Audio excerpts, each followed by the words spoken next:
जब सृष्टि पर महाप्रलय का संकट आया, चारों ओर भय, अंधकार और अस्थिरता फैल गई। देवता, ऋषि और समस्त ब्रह्मांड विचलित हो उठा।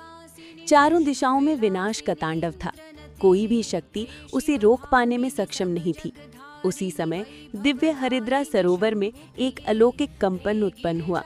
स्वर्णिम प्रकाश से युक्त सरोवर से प्रकट हुई आदि शक्ति का अद्भुत स्वरूप माँ बगलामुखी, जिन्हें पीतांबरा देवी भी कहा जाता है।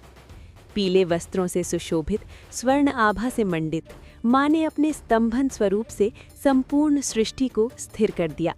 उनकी शक्ति से प्रलय थम गया, अराजकता शांत हो गई और ब्रह्मांड पुनः संतुलन में आ गया। माँ बगलामुखी की महाशक्ति वाणी, विचार और क्रिया तीनों को नियंत्रित करने की क्षमता रखती है। वे शत्रुओं की बुद्धि को भ्रमित कर देती हैं और नकारात्मक शक्तियों को निष्क्रिय कर देती हैं। इसी शक्ति को पाने के लिए भक्त माँ बगलामुखी का ताकत पाठ करता है। पीले वस्त्र धारण कर, हल्दी, पीली माला, दीपक और माँ के यंत्र के साथ जब साधक एकाग्र मन से मंत्र जप करता है तो माँ की कृपा अवश्य प्राप्त होती है। माँ बगलामुखी का पाठ शत्रु बाधा, भय, कोर्ट कचहरी, विवाद और नकारात्मक ऊर्जा से रक्षा करता है। ये साधक को निर्भय बनाता है, वाणी में प्रभाव देता है और निर्णय लेने की क्षमता को मजबूत करता है।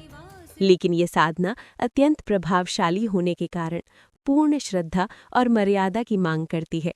बिना गुरु मार्गदर्शन, गलत विधि या अहंकार से किया गया पाठ मानसिक तनाव, अस्थिरता और बाधाओं का कारण बन सकता है। इसलिए माँ बगलामुखी की उपासना सदैव शुद्ध भाव, संयम और सत्कर्म के उद्देश्य से ही करनी चाहिए। माँ की शक्ति का प्रयोग कभी अहित या दुरुपयोग के लिए नहीं करना चाहिए। जो भक्त सच्चे हृदय से नियम और श्रद्धा के साथ माँ का स्मरण करता है, माँ बगलामुखी उसे शत्रुओं से रक्षा, जीवन में स्थिरता और विजय का आशीर्वाद देती हैं। माँ की कृपा से असंभव भी संभव हो जाता है। लाइक और सब्सक्राइब करते जाइए, माँ का आशीर्वाद प्राप्त होगा। जय माँ बगलामुखी, जय माँ पीतांबरा।